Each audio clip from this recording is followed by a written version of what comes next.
Welcome to the Corporate to Coach podcast. I'm Pamella, a former corporate professional turned certified life and business coach and mentor. If you're ready to sign clients, grow your soul-led coaching business, and shed the employee identity so you can step fully into business ownership, you're in the right place. Let's begin. Hello, everyone. Welcome back to the Corporate to Coach podcast. This is an episode that to me has felt like a really big freaking deal. And it's not because this is my 100th episode, but it does feel very special that it happens to be as I'm sharing this with you today. In truth, this is something that I have been putting off for nearly 2 months now. And as with anything that we are putting off, there comes a point where it haunts you so much that at some stage you just have to confess. And it does feel like a confessional. And it's interesting because last episode that I released was about being vulnerable and how to be vulnerable when you are a public figure even in a small audience, and how you don't have to share everything about your life. But one thing I did share was that if what you are serving people with and the very thing that you embody is something that people are trusting in you to be an example of what's possible, and they look to you for guidance to go through similar things in their own life, then of the things that you are going to be sharing publicly, you have to be in congruence. You have to be in alignment. What does that mean? It means that what you're actually living, what you're actually breathing, what you're thinking, who you are inside internally, and everything that you represent reflects what you tell people and what you say you are. And so, without further ado, I am here to share how my circumstances have radically changed. And it has completely come out of nowhere. I wasn't expecting this. I wasn't looking. I wasn't planning for such a change. And yet, here I am, midway through 2026. And despite having run my business successfully for the last 2026, so 6.5 years, I am now back in a 9 to 5. And I'm going to tell you all about it. I'm going to tell you how it's come about, how I came to the decision, what it's meant for my business, what that's going to look like moving forward. And amongst all of this, I'm going to be sharing the inner thoughts that I have had along the way. I want this to be a truthful, candid, here's an insight into my brain kind of episode where I'm going to walk you through everything that's unfolded in the last 2 months. And hopefully at the end of this, what do I want for you to take from this? Well, obviously, you're going to know me. You're going to know me a little bit better. You're going to understand what I've done, what I've chosen, how I've come to this decision. But for you, I want this to be a lesson in vulnerability and creating safety for yourself. I want this to be a permission slip for you being able to speak your truth. I want this to be a reminder of the trust that you can have in your people and in your audience, and the trust that you can have in yourself, that you get to make the decisions that are right for you no matter what. And that if you approach things with the highest integrity possible and with the highest good intention possible, then it's going to be okay. So as I dive in, I feel like the most important thing I need to say is I'm not going anywhere. Coaching with Pamella is not disappearing. I'm not closing the business. I'm not slowing down. I'm not changing my vision. And I am still the coach who is known for supporting coaches who have made that on who are making that identity shift in going from corporate to coach, who are changing their circumstances in going from being a cog in the wheel, someone who has always, without question, just done what you should have done, which is probably get an education and get a career and then work your way up the ladder. And I help you navigate the shift of that paradigm into what if there's more for me? What if I want to build a business? And what if that business that I want to build is a coaching business where I get to help people make an incredible transformation in their life? And so we go full circle here. When I started coaching, I was in a 9 to 5. I was in corporate, I was living in London. You can probably tell from my accent that I'm British. And I was that person too. This is why I coach who I coach. This is why my people, when they find me, they go, damn, she's my woman, because I did exactly that. I got the grad degree. I got myself a little HR job in corporate in a media production company. And I worked my way up the career ladder. And I found my way into recruitment and client relationship management. And I was earning over 6 figures in my career in the UK. So that's quite, compared to other currencies, a significant amount of money. I was successful. I was capable. I went through a couple of burnout episodes, but by and large, I was doing good in life. I loved my life. I holidayed regularly. I was saving for a deposit. I was living big in the corporate lifestyle, work hard, play hard. It was everything I thought I wanted until it wasn't.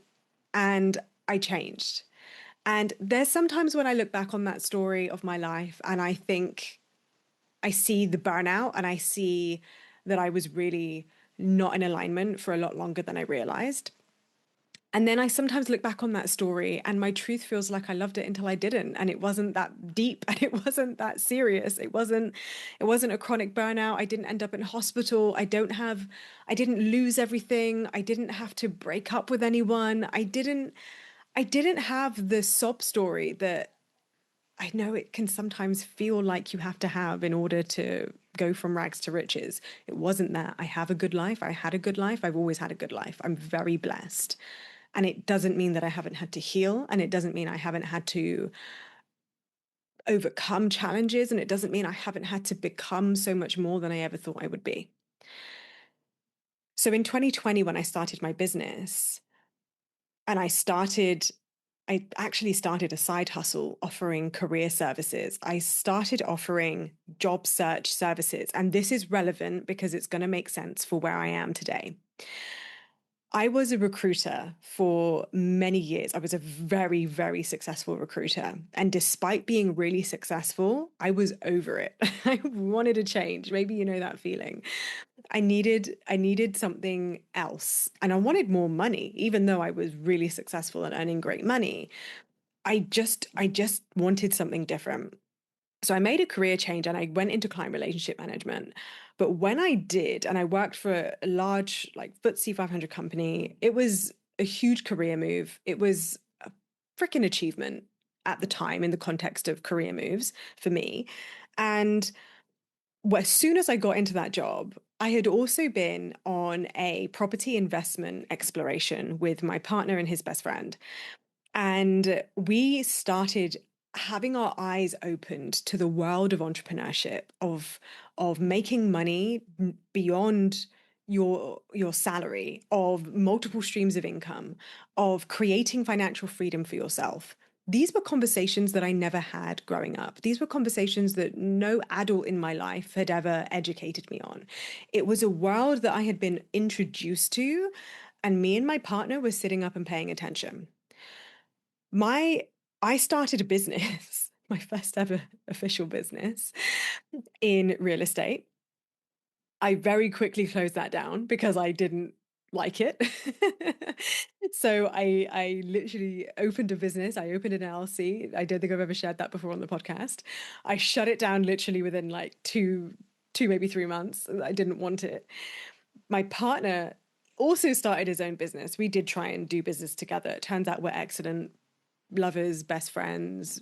We don't do well in business because we're both too alpha, like in the boardroom. But our dynamic works perfectly at home. So I know how to surrender to him as a woman, but as a businesswoman, I do not know. I don't surrender well. So that didn't work. So he went into business with his best friend and he started a property company. And I started a career coaching company, except I didn't know how to coach. I wasn't really a coach. I was actually a mentor. I was providing job search services, CV writing, salary negotiation, and job search advisory and interview preparation, training, and like one-to-one support for job seekers. Because I found when I went into the professional services firm as a client relationship manager, I really missed that side of recruitment where you actually make a difference and help people secure their next career move. Because there's value in that. That matters. Helping people move up the career ladder, find jobs that are better aligned to their skill sets, expertise, their desires, to negotiate their salary and bring in more income for their home, for their family. That mattered to me. And as I was having these conversations, what I found was that people weren't just wanting help on how to write a good CV or how to negotiate a 10, 15, 20K salary increase. They wanted to find more purpose. And it was because of that I went into coaching and I took a life coaching certification. I became ICF certified. And within a year of starting that business, I had left my corporate career. I left the client relationship management role. My coaching at the time, known as CV Secrets, which is still my email address today. I do have a coaching with Pamella email address I use for clients, but for any services, invoicing, systems, backend, it's still CV Secrets. Even though the business has since been liquidated, I liquidated it interestingly, it liquidated literally about 2 months ago when this all begun, which is a crazy synchronicity, but I'll tell you about that later. But it was within a year of starting that I left my corporate career. Me and my partner, a boyfriend at the time, decided to leave England.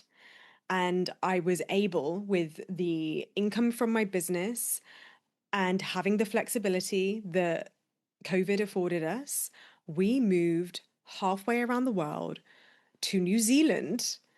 We stayed there for 6 months, traveled, and I am telling you, if you've ever been to New Zealand, it is a tourist trap. There are so many beautiful places to see. And because it was COVID, the places that we got to see were empty. We were the only tourists in the whole place. Places that would normally have like over 10,000 visitors a day. Not even exaggerating, like literal hordes of people, like truckloads, coach loads of people coming in. We got to visit New Zealand and it was a ghost town. It was sensational to go to waterfall, to see the fjordlands, to see Mount Doom from Lord of the Rings, which is technically Mount Cook in South Island. To see these places, it was a dream. It was such a dream. And then from New Zealand, we moved to Australia. And over the course of that 5 years, after I left corporate, I have since settled in Australia. I have run masterminds. I have ran one-to-one. I have ran a signature program, which I am continue to develop and will continue to be my flagship offering. I started a podcast. I made it to 100 episodes because we're right here, right now. I have had 5 coaching certifications. I have served over, I think, about 50 people or so, one-to-one, and countless more, like hundreds more, through my free containers and my webinars and my collection of offerings over time. It has been an incredible journey, and I had no plans of slowing down. None. And I won't even think about how much I've invested in coaching for myself. I've invested over 6 figures in coaching for myself. I've invested in masterminds that were over 10K. Actually, that's in USD. So like over kind of 13, 14K AUD. Honestly, it is the path I am on. I haven't entertained a day job in years. I'm curious to know if on any of my previous episodes I've ever actually said I'd never go back to work. I don't think I said that because I've always held the belief that you don't burn your bridges and you never say no and you never know how life is going to unfold. So now if we fast forward to May, so what's before May? April 2026. And my partner, through his career, is networking, meeting people. He's in a very client facing role as well. So he's always meeting people and connecting with people. And he knocks on my door one day in my office, because we both have separate offices in our home. He knocks on my door and he says, "Hey, you free?" And I'm like, "Yeah, come in." He takes a seat on the sofa and he says, "Look, don't be mad." And the fact he said that is an indication of how any kind of conversation like that has ever gone in the past before. And he said, "Look, this lady I'm connected to, she is the best at what she does. She's the best we've ever come across. I know her already because it's somebody that he liaises with in his career. And she is hiring at the moment. Would you be interested in having a conversation?" And I am, for those of you who don't know, I am a self projected projector. My authority, in terms of apparently in human design, we all have these different authorities, these ways of knowing what our truth is. As a self projected projector, to be self projected means that we don't often see our own truth until we have heard it being expressed. Not always necessarily verbally, sometimes that just comes through in our thoughts, but it is like we don't get to know it until it's already done and said and known, and then it just is. And so he presented this opportunity to me. And interestingly, with projectors, we are also invited, always. We are always invited. If we go seeking, then that doesn't work for us. So he said to me, "Do you want to have a conversation? Do you want to have a look at this?" And I just said, "Yeah, sure, I'll meet with her." So next thing you know, he gives her a call and says, "Hey, don't know if you'd be interested, but my wife was a recruiter, and this role is for a executive recruitment consultant for an executive search firm based in Cairns, where I live." And she groans because who on earth wants to hear about someone when it's the spouse that they're trying to get a foot in the door? She's like, "Yeah, yeah, okay, whatever. Who is she? What's her name?" He says, "Her name is Pamella Pritchard. She looks up LinkedIn immediately. You can go and do this too if you want to go and have a look at my career history. She looks at my profile and she says, 'Yes, let's arrange a coffee. I'll meet her next week.'" So we lock it in. And when I go for this coffee, in walks this freaking powerhouse of a woman. She is divine. She is professionally dressed. She walks with confidence, with aura. She knows literally about 5 people stop her on the way through the coffee shop. And this is an outdoor coffee shop on the side of the Esplanade where I live. I live in the tropics, so it's an outdoor coffee shop. There's tropical plants everywhere. There's the hustle and bustle of the coffee, of the barista making the coffee in the background. There's people sat around, tourists, workers, colleagues having coffee or meetings. I'm sat there wearing an outfit that I had to cobble together. I don't have anything at all that really resembles corporate anymore. So I'm wearing this black dress. I don't think I wear black anywhere as much as I used to, like I did in London, because I live in the tropics. Like black isn't really the color here. But I'm wearing this black dress, these little cutesy high heels. I've got my little black bag. I'm feeling like someone, it's like I'm riding a bike, like preparing for this kind of meeting, preparing for really an interview, dressing the part, it was like, oh, this is an old version of me. Like, oh, hello, how have you been? I've missed you. So I'm just sat there waiting. I arrived on time for once. I'm not the most punctual person, but it turns out I am when it matters. And yeah, I see her walking towards me and goddamn, I'm thinking, yeah, okay, she's my woman. Okay, this is going to be great. I stand up, I shake her hand, I say, hello, good to meet you. I'm Pamella. And we sit down and look, an hour 45, nearly 2 hours later, she's told me about how she started the business, this executive search firm, 13, 14 years ago. She's built it from the ground up. She's hired and fired. She's had a team. The team's downsized over COVID, and she's ready to hire again and bring people into her business that appreciate business, that knows recruitment inside out, that knows how to be effective in front of senior stakeholders, C-suite, senior management, because as an executive search firm, those are the kind of roles that we hire. And at the end of it, she says, look, this has been great. You're great. Meet someone else in my team and see how you go, and we'll catch up after if you want to. And I was like, yeah, I do. I do. I had no resistance in my body. There was none. I went home and my husband was at home. He works from home. So luckily he was around. And he's like, how'd it go? And I was like, yeah, I, I don't know what to say. It was great. She's incredible. She gets it. She's an entrepreneur.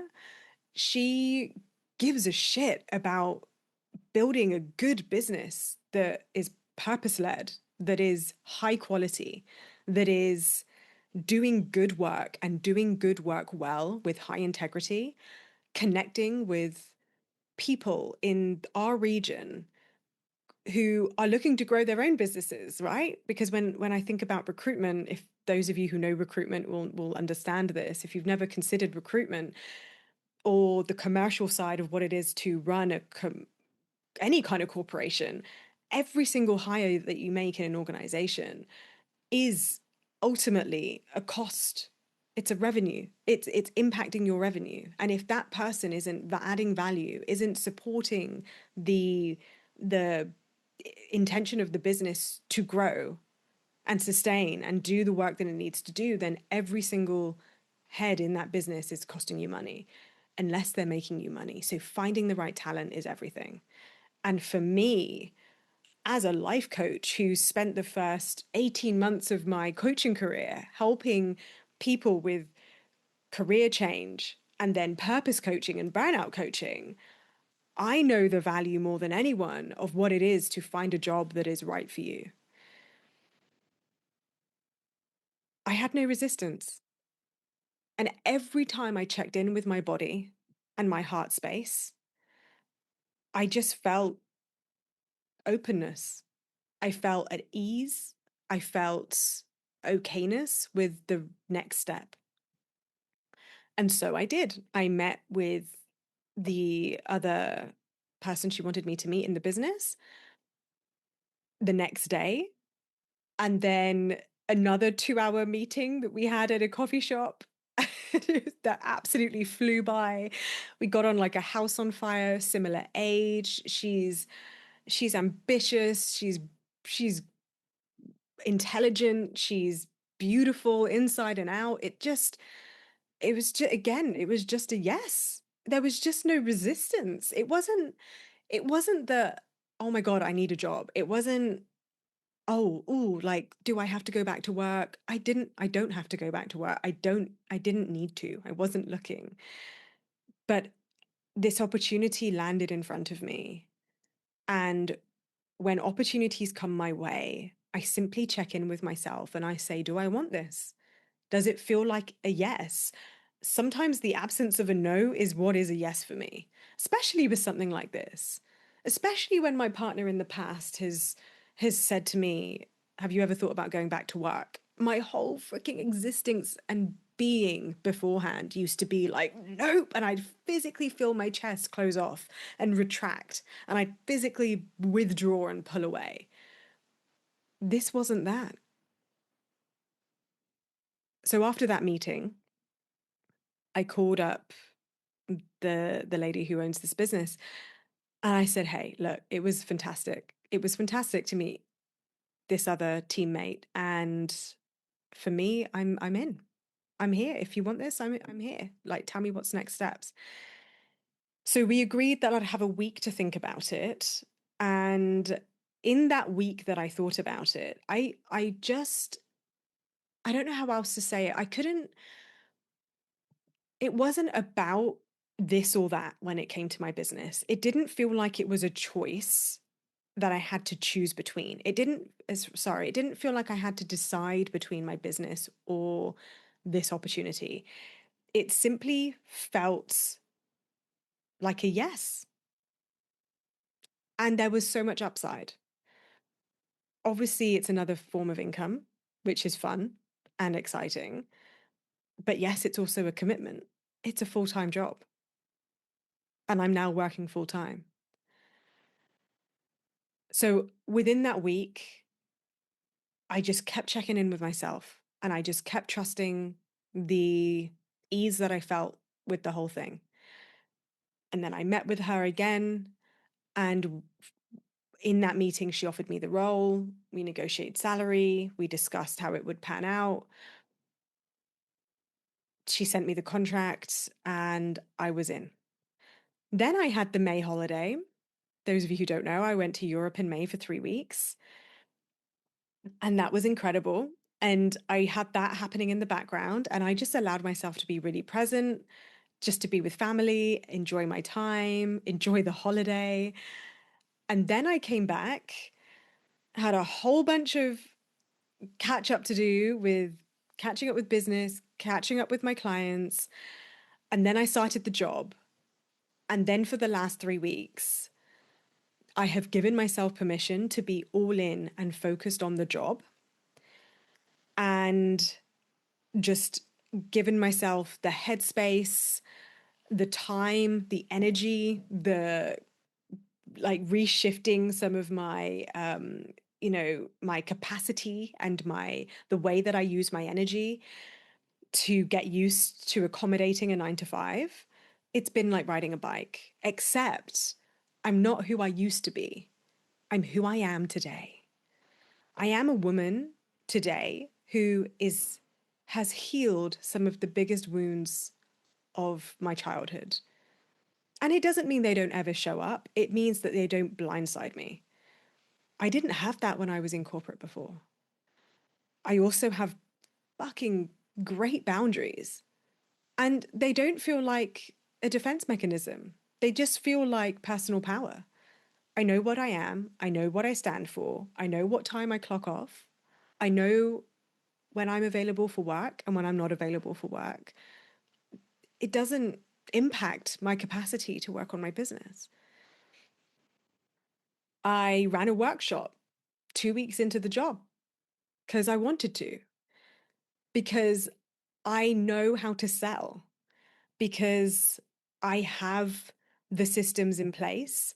I have the skill set to know how to do powerful messaging, to sell effectively, to write a landing page. These things, when I started my business and I made less than 200K in my business, that took a lot of energy and effort. It doesn't take that anymore to show up powerfully in my business. But why haven't I been showing up? This is the thing that I wanted. And I think I have actually been quite nervous to share with you.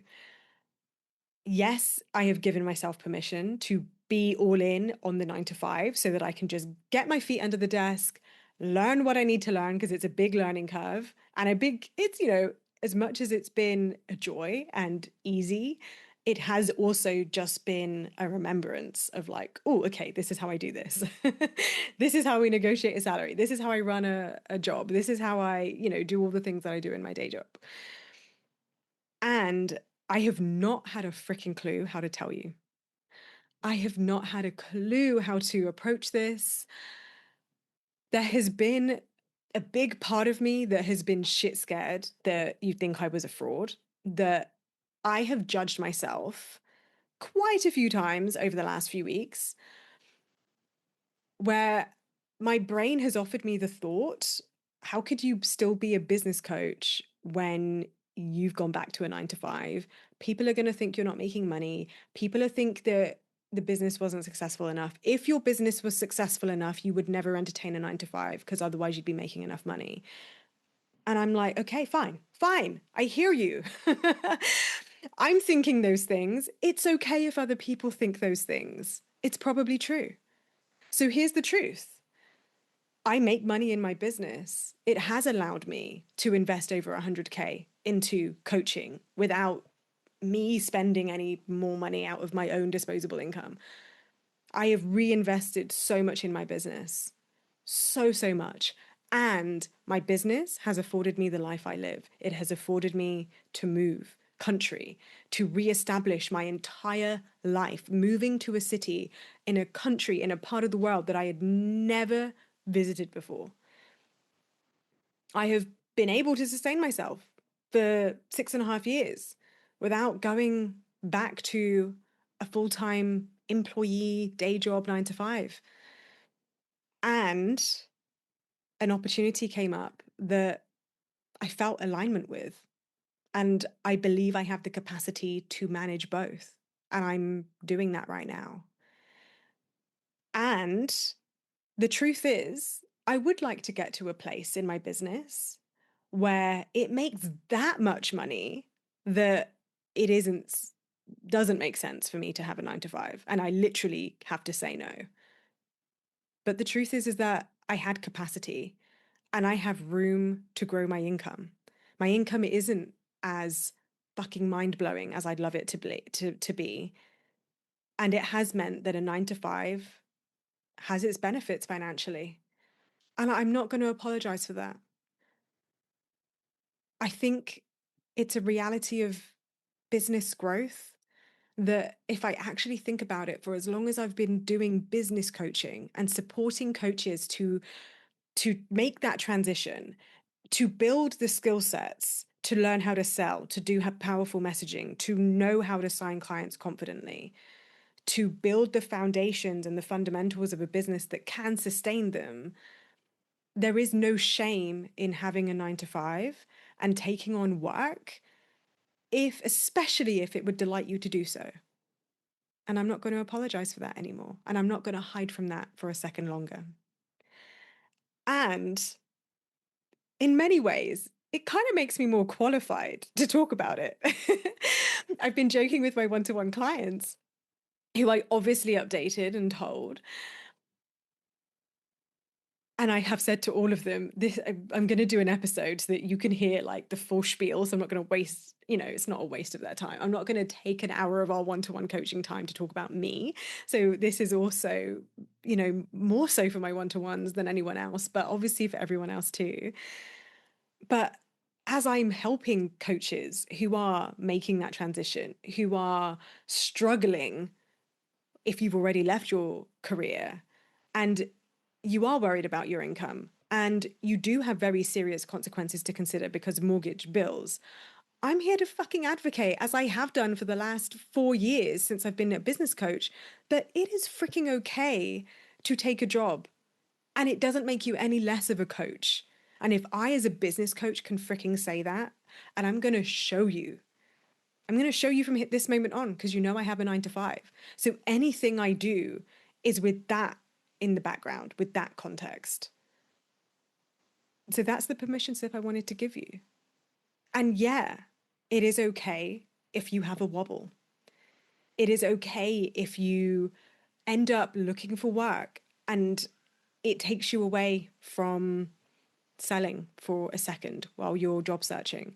It's okay if you take on a job and you give yourself a few freaking weeks or a couple of months even to integrate and establish yourself and settle into a new routine and a new capacity and a new way of using your brain. Because it's been a lot. It has been a lot to use my brain, to be able to turn my brain on to the 9 to 5 stuff and then turn that off and then turn it on for the business stuff and then turn that off and then find time to be with my husband, to work out and to do all the other things I do. What else have I done? A workshop. Oh my God, I had a public speaking gig on my first week when I started. So I start the job 3 weeks ago. Week one, I go from working from home for the last 4 years, 5 years, to being in an office Monday to Friday. And then I had a public speaking gig in front of the largest live crowd I've ever been in front of. I think it was about 30 people. And I know 30 isn't a huge number, but for me, actually, that is the biggest crowd I've ever been in front of. And again, I'm not going to apologize for that being a small number because it freaking isn't. 30 people in a room is a lot. I did probably my favorite public speech I've ever done. I spoke vulnerably in a way that I've never been vulnerable before in that way. I spoke about private topics, ironic considering I did the episode last week about choosing how you want to be public and private and vulnerable. I spoke about sex and my relationship and how to be someone who gets what you want in life in the bedroom. It was so juicy. It was so exposed. I did it straight off the back of a 8 hour day at work, went and did that and got up and went to work the next day. So what else do I want to say to you? It's okay if you're not sure what unexpected opportunities can mean for you. The thing I've realized as I have been building up to this episode in my head, and I wasn't even really, I've only written a few notes here. Truth is a word I've written down in large letters. I didn't really know how to even structure this episode. I trust the message as it wants to come out. Those of you who know messaging mastery will know that phrase well. I trust the message. I trust in my truth. I trust that my truth is good enough. I trust that my journey has value and it can give you something. And I hope this episode has. I was scared as hell to share this with you, but as ever, anything that we're scared to say, it only ever creates shame. It creates doubt. It creates insecurity. I'm not here for that at all. I mean, granted, I wanted to kind of tell you as soon as I got the job. I thought, okay, maybe I should wait for the paperwork. So I did. The next thing you know, I'm packing for Europe. And when I was on a holiday, I just wanted to be with my family. But it was on my mind all the time. I had a week off when I came back. Well, not really. So I was working on my business, obviously, but I had a week in between starting the job. And that whole week, I was like, right, maybe I do an announcement, maybe I do a carousel, maybe I do an email, maybe it's a podcast. Then I realized it was episode 100. And I was like, oh, okay, maybe podcast would be perfect because I've got the time and the space. And it's okay if it takes an hour to say, which it has. So, but then I just allowed myself to get busy. And that's always a sneaky one. When there's something important you have to say and you allow yourself to get busy, it probably means you need to say it more. But then I was busy with one-to-ones. Then I was busy buying a freaking wardrobe that would be suitable for corporate. Now, the nice thing about this job is that at the end of the day, I do still live in the tropics. So corporate in the tropics is still pretty light and airy and easy breezy and comfortable. But I am wearing high heels again, and I did buy myself a gorgeous blazer. So you'll probably see that in some of the videos and reels that I'll share in the future. So that's been fun. And that felt like a very good distraction. And suddenly 3 weeks have passed, and I don't think a day has gone past when I haven't wanted to tell you. So thanks for being patient with me. I'm sorry I disappeared for a little while there, but this is what's been going on. Oh, and there was one other thing that happened. The weekend after I did my public speech, that first weekend, sorry, I needed to chill and just allow myself to have a weekend. I actually needed the weekend. I was like, whoo, my capacity has been challenged. This projector needs to rest. I'm taking the weekend off, which I haven't really ever done in my business because it's like little and often, like a few hours a day, every single day. Perfect for a projector. When you're working a full-time job, you kind of enjoy the weekends a little bit more. So that first weekend, I took off. The second weekend, would you freaking believe, I had a big journaling session, a big discussion with one of my best friends, and I spoke about the identity shift, the fears, these insecurities I was having about the judgment that you may project on me, and the judgment I was projecting on myself. And then would you believe I had a car accident? I was okay. I was extremely shaken up. I got T-boned on the road, and I've never been in a car accident before. And I remember I stopped the car. I like literally, I was white knuckling that freaking steering wheel. I was unharmed. The car is still in the garage, it's still being fixed. But I white knuckled the steering wheel. I came to a stop. I thought, holy frick, what has just happened? And then I thought, oh my God, do I still record my podcast episode later? It's fair to say, clearly I didn't. I got home and I was still really, really shaken up, and my nervous system was still very activated. I just had to wrap myself in a blanket and allow myself to feel very sorry for myself for the next day. And then obviously I had a little bit of whiplash for a few days. So then I was like navigating that with work and not being able to be face to face in some of the meetings that I would have been otherwise face to face in because I didn't want to drive for a few days because I was still shaken up. So it feels like I had a whole bunch of really, really good excuses. But the truth is, I have been putting this off, and it is such a weight off my shoulders to share it with you. So that's it. That's a wrap. I'm back in a 9 to 5, and it's freaking awesome. It's good. It's really good. I'm genuinely really freaking enjoying it. I forgot I'm good at this. I was really good in my career, and I'm still good at this. And I get to bring all of who I am now. It really shows. I can really hear when I'm coaching my candidates through like an interview. Like I had a candidate in interview last week, and we were doing interview prep. And back in the day, my interview prep would have been like, hey, you've said this, but maybe you want to say it like that. You know, this is how we package it. This is the positioning. This is what you want to think about.